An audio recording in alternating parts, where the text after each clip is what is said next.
கிறிஸ்துக்குள் பிரியமானவர்களே, அனைவருக்கும் ஆண்டவராகிய இயேசு கிறிஸ்து நாமத்தினாலே கர்த்தர் பிறந்த நாளாகிய கிறிஸ்மஸ் நன்னாளின் அன்பான ஸ்தோத்திரங்களையும் வாழ்த்துக்களையும் கடவுளுடைய ஆசீர்வாதங்களையும் இந்த நேரத்தில் அன்போடு கூட தெரிவித்துக் கொள்கிறேன். நம்முடைய பிதாவாகிய கடவுளிடமிருந்தும் ஆண்டவராகிய இயேசு கிறிஸ்துவிடமிருந்தும் அனைவருக்கும் கிருபையும் சமாதானம் உண்டாவதாக. ஆமென். இந்த நாளிலே கடவுளுடைய வார்த்தையை தியானிக்க தெரிந்து கொள்ளப்பட்ட வேத பகுதி ஏசாயா தீர்க்க தரிசன புஸ்தகம் 52ஆம் அதிகாரம் வசனங்கள் 7 முதல் 10 வரை. இந்த பகுதிக்கு ஒரு தலைப்பை நாம் கொடுக்க வேண்டும் என்றால், good tidings of great joy and peace. கர்த்தருடைய நற்செய்தி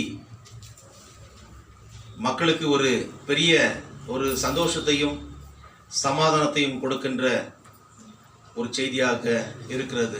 அந்த வார்த்தை ஆண்டவராகிய இயேசு கிறிஸ்துவே. வார்த்தையானவர் மாமிசமாகி கிருபையும் சத்தியமும் நிறைந்தவராய் நம்மத்திலே வாசம் செய்த அந்த மகத்தான நாள்தான் இந்த பொன்னாள், கிறிஸ்மஸ் நன்னாள். இதிலே நாம் கடவுளை தொழுது கொள்ளத்தக்கதாக, அவருக்கு நம்முடைய வாழ்க்கையை ஒப்புவிக்கத்தக்கதாக நாம் வந்திருக்கிறோம்.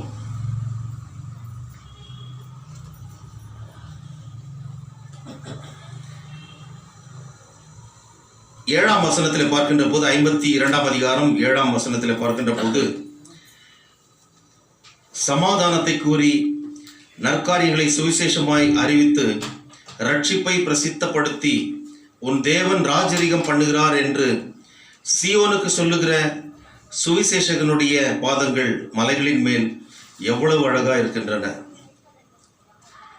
இங்கே சமாதானம் என்று முதலாவதாக நாம் பார்க்கிறோம். சஞ்சலம் நிறைந்த இந்த உலகத்தில் சமாதானம் தேவை என்று சொல்லி எல்லாரும் விரும்புவார்கள். சமாதானம் என்று சொல்லுகின்ற போது எபிரேய வார்த்தையில் ஷாலோம் என்று, பீஸ் பீஸ் என்று சொல்கின்ற போது ஒரு வெல்பீயிங், எல்லாம் எனக்கு கிடைக்கின்ற போது எனக்கு சமாதானமாக இருக்கிறது என்ற அர்த்தம். கம்ப்ளீட்னஸ், சகலத்தையும் நான் பெற்றிருக்கிறேன் என்று சொல்கின்ற போது அது ஒரு சமாதானமாக இருக்கிறது. சவுண்ட்னஸ் நம்ம சொல்லுவோம், இவர் பெரிய சவுண்ட் பார்ட்டி அப்படின்னு. சவுண்ட் பார்ட்டி என்றால் எல்லா விதத்திலும் அவர் மனநிறைவு பெற்றவர். ஸோ அப்படிப்பட்டவர்களை பார்த்து நாம் சொல்லுவோம், இவர்கள் ஆசீர்வதிக்கப்பட்ட அந்த ஆசீர்வாதம் தான் அந்த நிம்மதியை கொடுக்கிற ஒரு காரியமாக இருக்கிறது. அதுதான் சமாதானம்.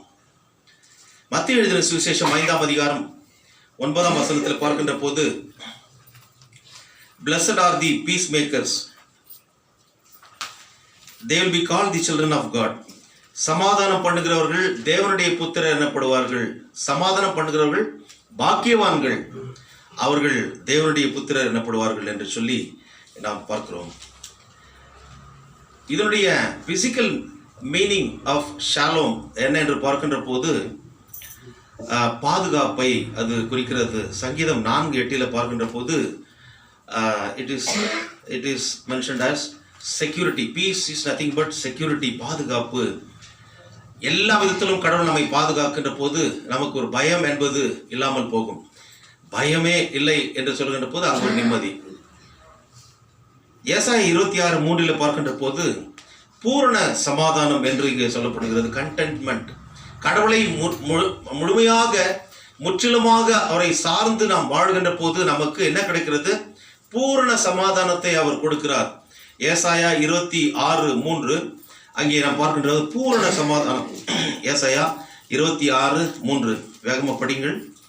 உம்மை உறுதியாய் பற்றி கொண்ட மனதை உடையவன் உம்மையே நம்பி இருக்கின்றபடியினால் நீர் அவனை பூரண சமாதானத்தோடு காத்துக்கொள்வீர். அவனுக்கு வேற வழியே இல்லை. முழுமையா அவரை நம்புகின்ற காரணத்தினால அவனுக்கு பூரண சமாதானத்தை கடவுள் கொடுத்து அவனை காத்துக்கொள்ளுகிறார் என்று பார்க்கின்ற போது he protects him in all respects. பூரணத்தை அவன் பரிபூர்ணத்தை பெறுகிறான், பூரண சமாதானம். அது மாத்திரமல்ல, சங்கீதம் 122:6-7 பார்க்கின்ற போது அங்கே சுகமும் செல்வ செழிப்பை குறித்து சொல்லப்படுகிறது. Prosperity, peace is nothing but prosperity. 1 Samuel 7:14 பார்க்கின்ற போது it is an absence of war. போர் இல்லாத ஒரு சூழ்நிலையில், போர் இருக்கின்ற போது எங்கே பார்த்தாலும் அதாவது இரத்தமும் அதாவது கூக்குரலுமாய் கண்ணீருமாய் வேதனைகள் நிறைந்திருக்கும். ஆனால் போர் ஓய்ந்திருக்கின்ற போது அங்கு சமாதானம் இருக்கும், அங்கே ஒரு நிம்மதி இருக்கும், எல்லாம் ஓய்ந்திருக்கிறது என்று சொல்லி இப்படி பல காரியங்களிலே ஷாலோம் என்று நாம் பார்க்கிறோம். இந்த சமாதானத்தை உலக பிரகாரமாக பல விதங்களில் நாம் பெற்றாலும் கூட கடவுள் கொடுக்கின்ற சமாதானத்துக்கு நிகராக சமாதானம் இந்த உலகத்தில் எதுவுமே இருக்காது. ஏனென்றால் ஆண்டவராகிய இயேசு கிறிஸ்து ஏசாயா தீர்க்க தரிசன புஸ்தகத்தில் 9ஆம் அதிகாரம் 6ஆம் வசனத்தில் பார்க்கின்ற போது, நமக்கு ஒரு பாலகன் பிறந்தார், நமக்கு ஒரு குமாரன் கொடுக்கப்பட்டார், ராஜாதிகாரம் அவர் தோளின் மேல் இருக்கும், அவர் நாமம் அதிசயமான ஆலோசனை கர்த்தா, வல்லமையுள்ள தேவன், நித்திய பிதா. கடைசியில என்ன வார்த்தையில முடியுது? சமாதான பிரபு, he is prince of peace. அவர் சொல்லுகிறார், என்னுடைய சமாதானத்தையே உங்களுக்கு நான் கொடுக்கிறேன், உலகம் கொடுக்கிற பிரகாரமாக அல்ல, என்னுடைய சமாதானம். so that is the divine peace. ஆகையினால தான் பிரசங்கம் முடிவிலே போதகர்கள், எல்லா போதகர்களும் சொல்வார்கள், எல்லா புத்திக்கும் மேலான தெய்வீக சமாதானம், தெய்வீக சமாதானம், the divine peace. அந்த தெய்வீக சமாதானம் நம்மை ஆட்கொண்டு நம்மை வழிநடத்தத்தக்கதாக கடைசியில ஊழியக்காரர்கள் விசுவாசிகளை கடவுளுடைய பாதத்திற்கு ஒப்பு கொடுப்பார்கள். ஆம் கிறிஸ்துக்குள் பிரியமானவர்களே, சமாதானத்தை கூறி நற்காரியங்களை சுவிசேஷமாய் அறிவித்து ரட்சிப்பை பிரசித்தப்படுத்தி உன் தேவன் ராஜரீகம் பண்ணுகிறார் என்று சியோனுக்கு சொல்லுகின்ற சுவிசேஷனுடைய பாதங்கள் மலைகளின் மேல் எவ்வளவு அழகா இருக்கிறது. அன்றைக்கு கடவுளால் தெரிந்து கொள்ளப்பட்ட இஸ்ரவேல் மக்கள் கடவுளுக்கு பிரியமாயும் நடந்தார்கள், பிரியமல்லாத வழிகளிலும் நடந்தார்கள். அவருக்கு விரோதமாக முறுமுறுத்தார்கள், வணங்கா கழுத்துள்ளவர்களாய் போனார்கள், அவருக்கு விரோதமாக கலகம் செய்தவர்களாக இருந்தார்கள். பல்வேறு சூழ்நிலைகளிலே அவருக்கு விரோதமான காரியங்களிலே அவருக்கு மனஸ்தாபத்தை ஏற்படுத்துகின்ற ஒரு வழியிலே அவர்கள் நடந்தார்கள். ஆகவே ஏசாயா 52:4 பார்க்கின்ற போது, இன்றைக்குரிய செய்தியில அதனுடைய முற்பகுதியை பார்க்கின்ற போது 52:4 பூர்வத்தில் என் ஜனங்கள் தங்கும்படி எகிப்துக்கு போனார்கள். கடவுள் என்ன செய்தார்? அவர்களை எகிப்துக்கு அவர்கள் அங்கு போன பிறகு அவர்கள் சுகமாக இல்லை, அடிமைகளாக ஆனார்கள். ஆனால் அவருடைய திறமைகளை பார்த்து கடைசியில அவர்கள் எங்கே அவர்களை காட்டிலும் பலத்து பெருகி விடுவார்களோ என்ற பயத்தில் அவர்களை அடிமைகளாக்கினார்கள். அவர்கள் அங்கே பல வேதனைகளை, துன்பங்களை அனுபவித்தார்கள். கிறிஸ்துக்குள் பிரியமானவர்களே, அடிமையாய் போனவர்களை அங்கே பார்க்கின்ற போது முகாந்திரம் இல்லாமல் 4ஆம் வசனத்திலே பார்க்கிறோம், அசிரியனும் முகாந்திரம் இல்லாமல் அவர்களை ஒடுக்கினான். அவர்களை இது 2வது எக்ஸைல். முதலாவதாக பார்க்கின்ற போது எகிப்திலிருந்து கடவுள் அவர்களை மறுபடியும் விடுவித்து விட்டார். 2வதாக பாருங்க, அசீரியனும் முகாந்திரம் இல்லாமல் அவர்களை ஒடுக்கினான் என்று கர்த்தராகிய ஆண்டவர் சொல்கிறார். அசீரியன் யார் என்று சொல்கிறார் போது 2வதாக அவர்கள் மறுபடியும் அதாவது சிறை, நாடு கடத்தப்பட்டார்கள். they have been exiled to Babylon, இன்றைக்கு இருக்கின்ற ஈராக். அங்கே நேபுகாத்நேச்சர் மூலமாக அவர்கள் நாடு கடத்தப்பட்டார்கள். சிறைப்பிடிக்கப்பட்ட சூழ்நிலையில வாழ்விழந்து போனார்கள். கடவுளை தொழுது கொள்கின்ற அந்த பாக்கியத்தை இழந்து போனார்கள். எருசலேம் நகரம் தீப்பிடித்து எரிந்தது. எருசலேம் ஆலயம் உடைத்து சுக்குநூறாக நொறுக்கப்பட்டது. கடவுள் பிரசன்னராய் இருந்த அந்த எருசலேம் ஆலயம் அங்கு அதாவது தீயிட்டு கொளுத்தப்பட்டது. எல்லாம் இழந்து போன சூழ்நிலையில அவர்கள் வேறு நாட்டில் அகதிகளாக இருந்த போது அவர்கள் மிகவும் கடுமையாக தண்டிக்கப்பட்டார்கள், அடிமைகளாக. அங்கே பார்க்கிறோம் பாருங்க, அந்த 5ஆம் வசனத்தில், இப்பொழுது எனக்கு இங்கே என்ன இருக்கிறது? என் ஜனங்கள் விருதாவாய் கொண்டு போகப்பட்டார்கள், அவர்களை ஆளுகிறவர்கள் அவர்களை அலற பண்ணுகிறார்கள். நித்தமும் இடைவிடாமல் என் நாமம் தூஷிக்கப்படுகிறது என்று கர்த்தர் சொல்கிறார். அடிமைகளாக அடிக்கப்பட்டு நொறுக்கப்பட்டு உடைக்கப்பட்டு உருக்குலைந்து போனார்கள். They were physically as well as psychologically bruised, broken and battered. They butchered Israelites. எப்படியாவது அவர்கள் அப்படியே அவர்கள் அதாவது உடைந்து அவர்கள் ஒன்றுமில்லாமல் போக வேண்டும் என்று சொல்லி அவர்களால் முடிந்த மட்டும் அவர்களை கொடுமைப்படுத்தினார்கள். ஆனால் மக்கள் கடைசியில கடவுளை நோக்கி அபய குரல் எடுத்தார்கள். ஐயோ, எங்களை காப்பாற்றும் ஆண்டவரே, நாங்கள் இங்கு அடிமைகளாக நாங்கள் வேதனைப்பட்டு கொண்டிருக்கிறோம், எங்களை மீட்டிடும் என்று சொல்லி மறுபடியும் முரட்டாட்டம், அடல்ட்ரி, இந்த ஐடோலட்ரி போன்ற காரியங்கள், கடவுளுக்கு விரோதமாக செய்யப்பட்ட அந்த காரியங்கள் எல்லாம் அவர்களை மறுபடியுமாக இந்த ஒரு வேதனைக்குள்ளாக நடத்தினது. ஆனால் அவர்கள் ஏறெடுத்த அந்த கூக்குரல் கடவுளுடைய அதாவது அவருடைய கவனத்தை ஈர்த்தது. என்னுடைய மக்கள் அங்கே படுகின்ற அந்த வேதனையை பார்த்து அவர்களை மீட்டெடுக்க வேண்டும் என்று சொல்லி கடவுள் அவர்களை அவருடைய மனம் திரும்புதலை அவருடைய மனம் திரும்புகின்ற ஒரு நிலையை பார்த்து அவர்கள் மனம் திறந்து கடவுளை அழைத்தார்கள். ஒன்று, மனம் திரும்புதல் அவர்களுக்கு ஏற்பட்டது. They had a repentance in their heart and also openly they cried out to God. ஐயோ, உம்மை விட்டால் எங்களுக்கு வேறு வழியே இல்லை ஆண்டவரே, எங்களை காப்பாற்றும், நாங்கள் அடிமைகளாக எங்களுடைய வாழ்க்கையே முடிந்து போகிறது, எங்களை தெரிந்து கொண்டீரே, நாங்கள் இன்றைக்கு கைவிடப்பட்டவர்களாக இருக்கிறோம், அகதிகளாக இருக்கிறோம், எங்களை நீர் தூக்கி எடுக்க மாட்டீரா, எங்களுக்கு புது வாழ்வு கொடுக்க மாட்டீரா என்று சொல்லி அவர்கள் கலங்குகிறார்கள். ஆம் கிறிஸ்துக்குள் பிரியமானவர்களை, மன்னிக்கும் மாபெரும் தெய்வத்தின் முன் அவர்கள் மன்றாடியதின் விளைவாக கடவுள் அவர்களை பாபிலோனியருடைய கையில் இருந்து அவர் விடுவிக்கிறார். அவர்களை பாபிலோன் ராஜாவினுடைய கரங்களிலிருந்து விடுவிக்க பெர்சியா ராஜாவாகிய கோரேசை அவர் தெரிந்து கொள்கிறார். அதாவது பாபிலோன் என்று பார்க்கின்ற போது ஈராக், பெர்சியா என்று சொல்கின்ற போது இன்றைய ஈரான். ஸோ அந்த இரண்டு நாடுகள் தான் இந்த காரியத்தில் அதாவது இடம்பெற்றிருக்கிறது. பாபிலோனிய ராஜா இவர்களை அடிமைப்படுத்தி சிறைப்பிடித்து கொண்டு போனான். ஆனால் கடவுள் அவனையும் அவர்தான் ஏற்படுத்தினார். இவர்களுக்கு பாடம் கற்றுக் கொடுக்க பாபிலோன ராஜாவாகிய நேபுகாத்நேச்சரை தெரிந்து கொண்டு அவர்களுக்கு பாடம் கற்றுக் கொடுத்தார். இவர்கள் பாடம் அதாவது பயின்று மனம் திரும்பிய நிலையில வேதனைப்பட்டு கடவுளை நோக்கி கூப்பிடுகின்ற போது இப்பொழுதுதான் கடவுளுடைய அந்த முக்கியத்துவத்தை அவர்கள் உணர்ந்தார்கள். அப்பொழுது இன்னொரு ராஜாவை, பெர்சியா ராஜாவாகிய கோரேசை அவர் தெரிந்து கொண்டு அவர்களை விடுவித்தார்.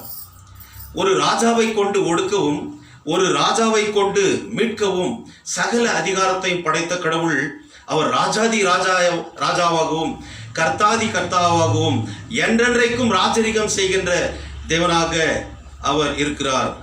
ராஜரிகம் என்று பார்க்கின்ற போது எபிரேயர் இன்றைக்கு நாம் வாசிக்க கேட்ட நிருபத்தில் பார்க்கின்ற போது எபிரேயர் 1:12 பார்க்கின்ற போது இவர் மாறாத நித்திய ராஜா, அவர் மாறாதவர். அந்த மாறாத தெய்வம், அந்த நித்திய ராஜா, அவருடைய ராஜாங்கம் எப்படிப்பட்டது என்று பார்க்கின்ற போது அவர் ஒரு சாதாரண ராஜா அல்ல, அவர் மகிமையின் ராஜா என்று சொல்லி சங்கீதம் 24:9 பார்க்கிறோம். வாசல்களே உங்கள் தலைகளை உயர்த்துங்கள், அநாதி கதவுகளே உயருங்கள், மகிமையின் ராஜா உட்பிரவேசிப்பார். யார் இந்த மகிமையின் ராஜா? அவர் சேனைகளின் கர்த்தர், அவரே மகிமையின் ராஜா. He is the Lord of hosts. சேனைகளின் கர்த்தர் அந்த ராஜா, மகிமையின் ராஜா. அவருடைய ராஜரிகம் என்றென்றைக்குமானது, நித்தியமானது. இங்கே நாம் பார்க்கின்ற போது இன்றைய செய்தி பகுதியில் 7ஆம் வசனத்தில் பார்க்கின்ற போது உன் தேவன் ராஜரிகம் பண்ணுகிறார் என்று சியோனுக்கு சொல்லுகிற சுவிசேஷனுடைய பாதங்கள் மலைகளின் மேல் எவ்வளவு அழகாக இருக்கிறது. அவருடைய ராஜரிகம், அவருடைய ராஜாங்கம் அது அழிவில்லாதது.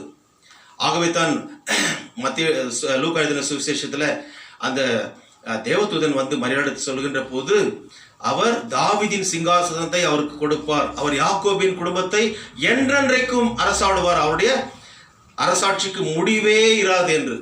So his kingdom is eternal. His reign will never cease by anybody.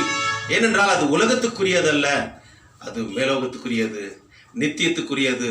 அந்த நித்தியத்துக்கு என்று நம்மை அழைக்கத்தக்கதாகத்தான் கடவுள் இங்கே அவர்களையும் மீட்டெடுத்தார். பிரச்சனை, பாவங்கள், போராட்டங்கள், விபச்சாரங்கள், விக்கிரகாராதனைகளை செய்து சோரம் போன மக்களை மறுபடியும் அவர் மீட்டெடுக்கின்ற காரியம் தான் இங்கே பார்க்கிறோம். உன் சாமுக்காரருடைய சத்தம் கேட்கப்படும். 8ஆம் வசனம் பாருங்க. அவர்கள் ஏறெடுத்த அந்த கூக்குரல் சத்தத்தை அவர் கேட்டார். மக்கள் 8ஆம் வசனத்தில் பார்க்கிற தம்முடைய மக்கள் விடுதலையோடு கம்பீர சத்தத்தோடு வந்து சியோனையும் எருசலேமையும் அவர் காணும்படி செய்தார். அடிமைகளாக காலாகாலமாக அவர்கள் இருந்துவிட வேண்டும் என்பதல்ல. நாம் பாவம் செய்கிறோம் என்றால் பாவத்தை அவர் வெறுக்கிறவர், பாவியை நேசிக்கிற கடவுள். ஏனென்றால் அந்த பாவத்தை செய்ய தூண்டுகிறவன் பிசாசு, சோதனைக்காரன். He will create a basic suspicion within us, and through that he will further capitalize our to collapse our faith. நாம் நிலை குலைந்து போகத்தக்கதாக ஒரு சின்ன ஒரு சந்தேகத்தை அவன் ஏற்படுத்தி அதிலிருந்து அப்படியே நம்மை நிலை குலைந்து போக செய்யக்கூடியவன். இதைத்தான் ஆரம்பத்திலேயே நாம் பார்த்தோம் இல்லைங்களா? ஆதாம் ஏவாள், கடவுள் சொல்றார் இந்த பழத்தை நீங்கள் சாப்பிடக்கூடாது என்று சொல்லி. ஆனால் பிசாசு போய் சொல்லுகிறான், கடவுள் சொல்கிறார் இந்த பழத்தை, இந்த நன்மை தீமை அறியத்தக்க இந்த பழத்தை நீ சாப்பிட்டால் சாப்பிடும் நாளில் சாகவே சாவா என்று சொல்லி. அவன் போய் சொல்லுகிறான் சர்பத்தின் வடிவாக, நீங்கள் இதை சாப்பிடும் நாளில் சாகவே சாவீர்கள், சாக மாட்டீர்கள் என்று சொல்கிறான். ஆனாலும் கூட கடவுள் அந்த பிசாசுடைய தலையை நசுக்கத்தான் தன்னுடைய ஒரே பிரான குமாரனாகிய ஆண்டவராகிய இயேசு கிறிஸ்துவை அவர் சமாதான பிரபுவாக இந்த உலகத்திலே அனுப்பினார். அவர் வந்து பிறந்தார்.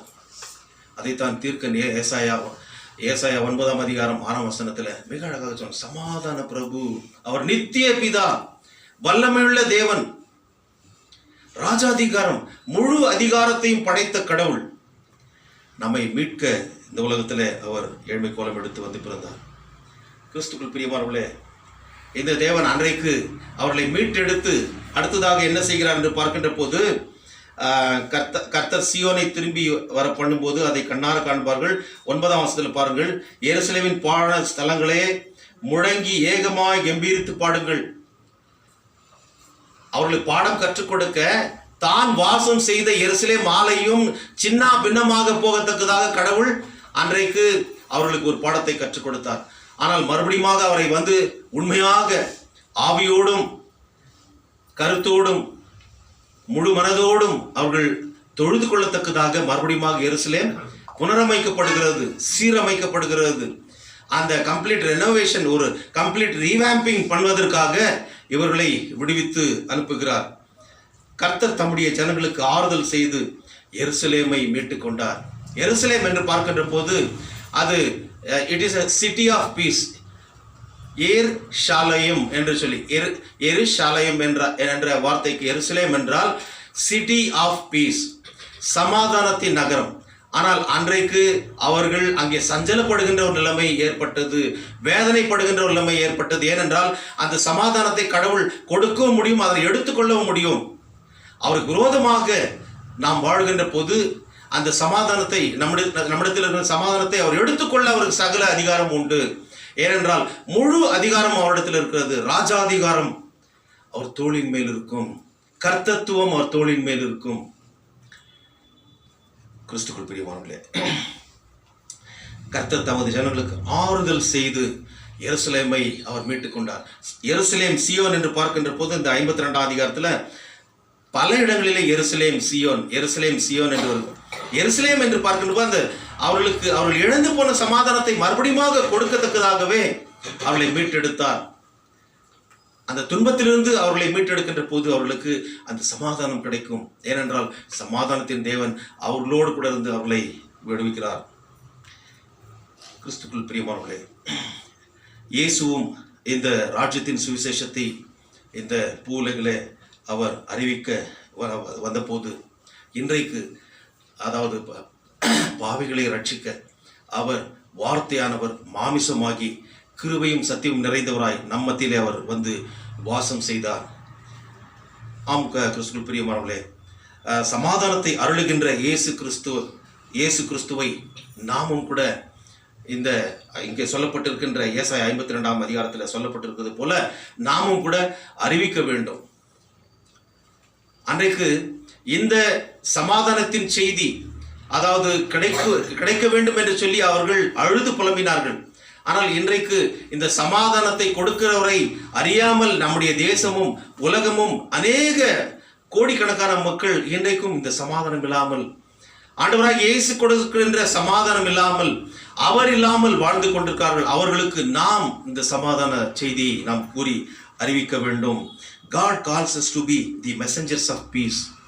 சமாதானத்தை கூறுகின்ற தூதுவர்களாக உன்னையும் என்னையும் அழைக்கிறார். இயேசு கிறிஸ்துவனுடைய இந்த இலவசமான ரட்சிப்பை, அவருடைய அன்பை வெளிப்படுத்தி நற்செய்தி காவலர்களாக இன்றைக்கு நாம் வாசிக்க கேட்ட ஏசாயா 52:8 பார்க்கின்ற போது, உன் ஜாமக்காரருடைய சத்தம் கேட்கப்படும். நாம் ரட்சிப்பின் காவலர்களாக, நற்செய்தி காவலர்களாக, ஜாமக்காரர்களாய், ஒரு காவல்காரர்களைப் போல நாம் இருந்து நம்முடைய மக்களை பாதுகாக்க வேண்டும். கடவுளுடைய வார்த்தையை சொல்லி அவர்கள் நரகாக்கிலிருந்து அவர்களை மீட்டெடுக்க நாம் முன்பாக வர வேண்டும், காவலர்களாக வர வேண்டும், ஜாமக்காரர்களாக வர வேண்டும் என்று சொல்லி கடவுள் நம்மை அழைக்கிறார். கிறிஸ்துக்குள் பிரியமானவர்களே, அவரை பிரசித்தம் பண்ண நமக்கு கிடைத்திருக்கின்ற ஒரு பெரிய ஒரு பாக்கியம் இந்த நாட்கள், கிருபையின் காலம்.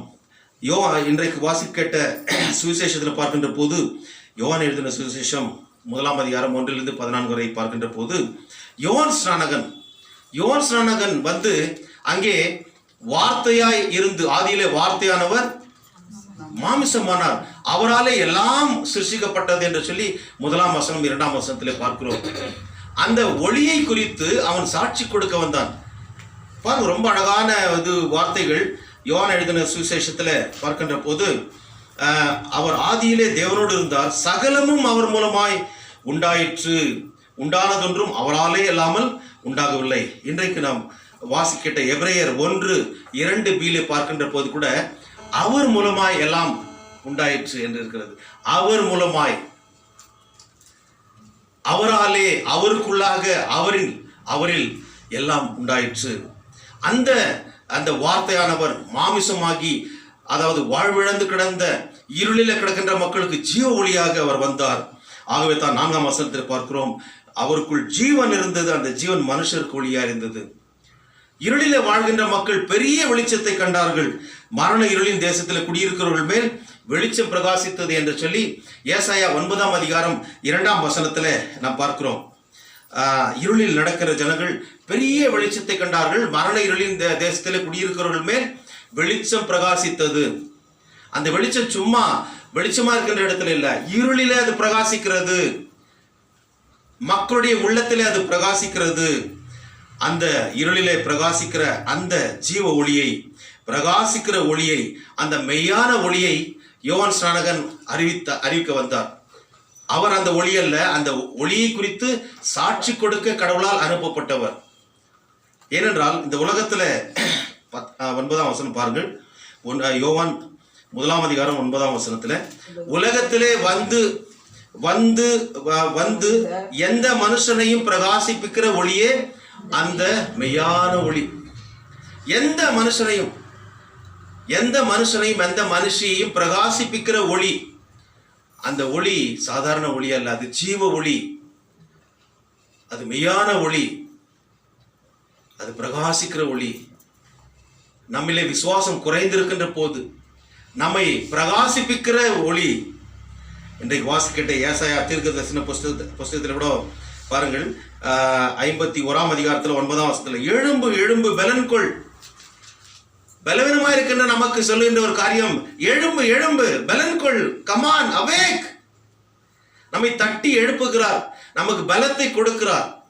சமாதானம் இல்லாமல் சஞ்சலத்தோடு தவிக்கின்ற நமக்கு ஒரு நம்பிக்கையை அவர் ஏற்படுத்துகிறார். ஏனென்றால் நம்மை படைத்த தெய்வம் நம்மேல் அவருக்கு அப்பேற்பட்ட ஒரு கரிசனை உண்டு. அந்த கரிசனை உனக்கும் எனக்கும் உண்டா? இந்த மாபெரும் தேவனை அறியாமல் வாழ்ந்து கொண்டிருக்கின்ற மக்களுக்கு இந்த சமாதானத்தின் செய்தியை கூறி அறிவிக்க நீயும் நானும் எவ்வளவு நாள் யோசித்திருக்கிறோம்? இதற்காக நாம் ஜெபித்திருக்கிறோமா? ஆத்தும ஆதாயம் என்ற ஒரு எண்ணம் நமக்கு வந்திருக்கிறதா? மற்ற மக்களுக்கு இயேசு கிறிஸ்துவை குறித்து சொல்ல வேண்டும், சாட்சி கொடுக்க வேண்டும். யோவான் ஸ்நானனை போல அந்த ஒளியை குறித்து சாட்சி கொடுக்க வேண்டும் என்ற எண்ணம் நமக்கு உண்டா? நாம் பெற்றுக்கொண்ட இந்த மாபெரும் ஜீவ ஒளியை மற்றவர்களுக்கு அளிப்பது தான் கிறிஸ்துமஸ். நாம் பெற்றுக்கொண்ட இந்த அன்பை, இந்த இலவசமான ரட்சிப்பை மற்ற மக்களும் அறிந்து கொள்ளத்தக்கதாக அதனை பகிர்ந்து கொடுப்பது தான் கிறிஸ்துமஸ். ஏதோ புது துணி போட்டு நன்றாக சமைத்து சாப்பிட்டு கேக் வெட்டி அதனை நாமே சாப்பிட்டு எல்லா காரியங்களையும் செய்வோம். ட்ரிங்க் டான்ஸ் டைன் என்று சொல்லி இது பரவலாக சமுதாயத்தில் கிறிஸ்தவர்களை குறித்த ஒரு எண்ணமாக இருக்கிறது. ஆனால் அதனை மாற்றி அமைக்க கடவுள், ஏனென்றால் அவர் நம்முடைய உள்ளத்திலும் இல்லத்திலும் அவர் பிறக்க வேண்டும். அவருடைய சமாதானம், நித்திய சமாதானம் நம்மிடத்தில் இருக்கின்ற போது அந்த சமாதானத்தை பெற்றவர்கள் மற்றவர்களுக்கு சமாதானத்தை கூறி அறிவிக்கின்ற கலங்கரை விளக்கமாக நாம் இருக்க வேண்டும். கிறிஸ்துக்குள் பிரியமானவர்களே, இந்த மாபெரும் தேவன் அந்த ஒளியை குறித்து சாட்சி கொடுக்க வந்த யோவான் ஸ்நானனை போல நாமும் சாட்சி பகிர்கின்ற போது பாவ இருளில் உள்ள மக்கள் ஜீவ ஒளியை கண்டுகொள்வார்கள். ஜீவ ஒளியாகி இயேசுவிடத்தில் அவர்கள் வருவார்கள். இது கண்டிப்பாக நடக்கக்கூடிய ஒரு காரியம், இது சாத்தியம். யோவான் 1:12 பார்க்கின்ற போது கடவுள் இந்த வாய்ப்பை எல்லாருக்கும் கொடுக்கிறார். அவருடைய நாமத்தின் மேல் விசுவாசம் உள்ளவர்களாய் அவரை ஏற்றுக்கொண்டவர்கள் எத்தனை பேர்களோ, யோவான் எழுதிய சுவிசேஷம் 1:12 அத்தனை பேர்களும் தேவனுடைய பிள்ளைகளாகும்படி அதிகாரம் கொடுத்தார். இதுவரைக்கும் அவர்கள் கடவுளுடைய பிள்ளைகள் இல்லை என்றாலும் கூட இனி அவர்களுக்கு இந்த ஜீவ ஒளியை குறித்து நீங்கள் அறிவிக்கின்ற போது, சொல்லுகின்ற போது தானே அவர்கள் கேள்விப்படுவார்கள். கேள்விப்படுகின்ற போது தான் அவர்கள் விசுவாசிப்பார்கள். விசுவாசிக்கும் போது தான் அவர்கள் தங்களுடைய இருதயத்தை கடவுளத்தில் ஒப்புக் கொடுப்பார்கள். தங்களுடைய இருதயத்தை கடவுளத்தில் ஒப்புக் கொடுக்கின்ற போது தான் அவர்களில் ஒரு புது வாழ்வு பிறக்கும். அந்த புது வாழ்வு ஞானஸ்நானத்தின் மூலமாக அவர்களை கடவுள் பெற்றெடுக்கிறார். யார் அவருடைய நாமத்தின் மேல் விசுவாசம் உள்ளவர்களாய் அவரை ஏற்றுக்கொண்டவர்கள் எத்தனை பேர்களோ அத்தனை பேர்களும் கடவுளுடைய பிள்ளைகளாகும்படி அவர்களுக்கு அதிகாரம் கொடுத்தார். அவர்கள் இரத்தத்தினாலாவது மாம்ச சித்தத்தினாலாவது புருஷனுடைய சித்தத்தினாலாவது பிறவாமல் தேவனாலே பிறந்தவர்கள். அதுதான் பேப்டிசம். ஞானஸ்நானம் என்று சொல்லுகின்ற போது நாம் கடவுளாலே மறுபடியுமாக பிறக்கின்ற ஒரு புதிய அனுபவத்தை பெறுகிறோம். So we get a new life in Christ. Regeneration experience. மறுபடியுமாக பிறக்கின்ற ஒரு அனுபவம். நம்முடைய தாயின் வயிற்றில் ஒரு முறை நாம் பிறந்தோம். ஆனால் கடவுள் நம்மை ஞான ஸ்நானத்தின் மூலமாக மறுபடியுமாக நம்மை பெற்றெடுக்கிறார். அவர் நம்முடைய தாயும் தகப்பனுமா இருக்கிறார். கிறிஸ்துக்குள் பிரியமானவர்களே,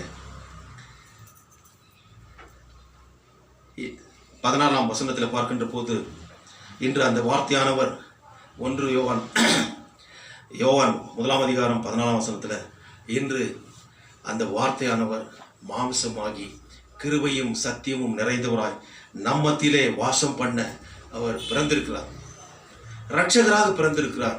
சமாதான பிரபுவாக பிறந்திருக்கிறார். சஞ்சலம் நிறைந்த இந்த உலகத்தில் வாழ்ந்து கொண்டிருக்கின்ற நம்மை தேற்ற, நம்முடைய வேதனைகளிலிருந்து நம்மை மீட்டெடுக்க வாழ்விழந்து போனோமே, ஐயோ இந்த கொரோனா வந்ததுனால வேலை போய்விட்டது, வாழ்வாதாரம் போய்விட்டது, என்னுடைய எதிர்காலம் எப்படி இருக்கும் என்று வேதனையோடு கலங்கி இருக்கின்ற போது நம்மை ஆற்றி தேற்றி அதற்கு வழியை காட்டுகின்ற தேவன், நானே வழியும் சத்தியமும் ஜீவனமாக இருக்கிறேன் என்று சொன்ன தேவன் நம்மோடு கூட இருக்கிறார். அவர் இம்மானுவேல் தேவன். God with us. God is with us.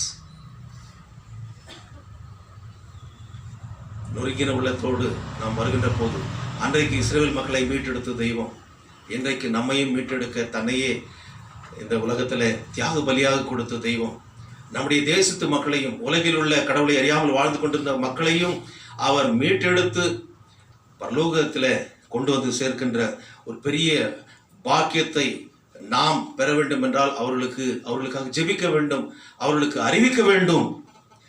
மாபெரும் இரட்சகரின் ரட்சிப்பின் செய்தியை, சமாதானத்தின் செய்தியை நற்காரியமாக கூறி, உன் தேவன் ராஜரீகம் பண்ணுகிறார். ராஜாக்கள் அல்ல, அரசாங்கம் அல்ல. நம்முடைய தலைவிதியை நிர்ணயம் பண்ணுவது பரலோகம். Our destiny is not determined by the parliament house, but it is in the house of the Lord. அங்கே அது நிர்ணயம் பண்ணப்படுகிறது. நம்முடைய தலைவிதியை நிர்ணயிக்கிறவர் கடவுள். ஆகவே இந்த செய்தியை சொல்ல வேண்டியது நம்முடைய கடமையாக இருக்கிறது. கிறிஸ்துக்குள் பிரியமானவர்களே, இன்றைய பிரசங்க பகுதியின் கடைசி வசனம் ஏசாயா 52:10b பார்க்கின்ற போது என்ன அங்கு சொல்லப்படுகிறது? எல்லா ஜாதிகளும் கண்களுக்கு முன்பாகவும் கர்த்தர் தம்முடைய பரிசுத்த புயத்தை வெளிப்படுத்துவார். பரிசுத்த புயம் என்று சொல்கின்ற போது நீதியின் கரம். நீதியின் கரத்தை அவர் உயர்த்துகின்ற போது என்ன நடக்கும்? பூமியின் எல்லைகளில் உள்ளவர்கள் எல்லாரும் நம்முடைய தேவனுடைய ரட்சிப்பை காண்பார்கள். பூமியில் உள்ள எல்லைகளில் உள்ள எல்லாரும் கடவுளுடைய ரட்சிப்பை காண்பார்கள். அதற்கு நாமும் வாய்க்கால்களாக இருப்போம். கடவுள் எப்படி இந்த ராஜ்யத்தின் செய்தியை, சுவிசேஷத்தை அறிவித்து கடவுளை பரலோக ராஜ்யத்தின் பக்கமாக திரும்பும்படியாக அழைத்தாரோ, மனம் திரும்புங்கள், பரலோக ராஜ்யம் சமீபமா இருக்கிறது என்று சொல்லி யோவான் ஸ்நானகன் ஆரம்பித்தார் செய்தியிலே. அதே தான் ஆண்டவராகிய இயேசு கிறிஸ்து சொன்னார். நாமும் கூட உலக பிரகாரமாக வாழ்ந்து கொண்டிருக்கின்ற மக்களை அவர்கள் கடவுள் பக்கமாக திருப்புகின்ற ஒரு காரியம் தான் மனம் திரும்புதல். கனடால பார்க்கின்ற போது மனம் திரும்புதல் என்றால் அந்த ரிப்பன்டன்ஸுக்கு தேவர் கடையை திருகிக் கொள்வது. அப்படி கடவுள் பக்கமாக திரும்பிக் கொள்ள வேண்டும். உலக பக்கமாக வாழ்ந்து கொண்டிருந்த நம்மை கடவுள், போதும், அழிவுக்குரிய இந்த உலகத்தை நம்பி நீ சோரம் போக வேண்டாம், என்னை நோக்கி பார், return to God, turn towards God, கடவுளிடத்தில் திரும்பு, அவராலே நித்திய வாழ்வை நாம் பெற முடியும். இன்றைக்கு கடவுளால் ஞானஸ்நானம் பெற்ற நீயும் நானும் மற்ற மக்கள் இந்த சமாதானத்தின் தேவனை அறிந்து கொண்டு இந்த இலவசமான ரட்சிப்பை பெற்றுக்கொண்டு அவர்களும் இந்த உலக வாழ்க்கையில அவரை ஏற்றுக்கொண்ட ஒரு ஆசீர்வாதத்தோடு, சந்தோஷத்தோடு, சமாதானத்தோடு அவர்களும் பரலோகத்திலே சேரத்தக்கதாக இந்த ஒரு உணர்வை கடவுளால் தெரிந்து கொள்ளப்பட்டு ஞான ஸ்நானத்தில் புதுப்பிக்கப்பட்ட உன்னையும் என்னையும் கடவுள் இந்த நேரத்தில் அன்போடு கூட அழைக்கிறார். அந்த விடுதலையின் செய்தி, அன்பின் செய்தி, சமாதானத்தின் செய்தியை பகிர்ந்து கொள்வதுதான் உண்மையான கிறிஸ்துமஸ். இதைத்தான் அன்றைக்கு தேவதூதர்களும் லூக்கா எழுதின சுவிசேஷம் 2:14 அறிவித்தார்கள். உன்னதத்திலே தேவனுக்கு மகிமையும் பூமியிலே சமாதானம், மனுஷர் மேல் அவருக்கு பிரியம். மனுஷர் அவர் ஒரு புறக்கணிக்கல. அவர்கள் பாவிகள் என்பதற்காக அவர்களை விட்டுவிடவில்லை. வாழ்விழந்து கிடந்த அவர்களை, கெட்டு போறவர்களை தேடி வந்தார். நாம் பாவிகளாய் இருக்கையிலே கிறிஸ்து நமக்காக மரித்ததினாலே தேவன் நம்மேல் வைத்த தமது அன்பை விளங்க பண்ணினார். while we were yet sinners, நாம் பாவிகளாய் இருக்கையிலேயே அந்த காரியத்தை செய்தார் என்றால் அவர்தான் உண்மையான ரட்சகர். அந்த ரட்சகர் நம்மோடு கூட இம்மானுவேலனாய் சமாதான பிரபுவாய் இருந்து நம்மை ஆட்சி தேற்றவும், எல்லா சூழ்நிலைகளிலும் நமக்கு நம்பிக்கை கொடுத்து, புது வாழ்வை கொடுத்து, நம்முடைய வாழ்வாதாரங்களை உயர்த்தி,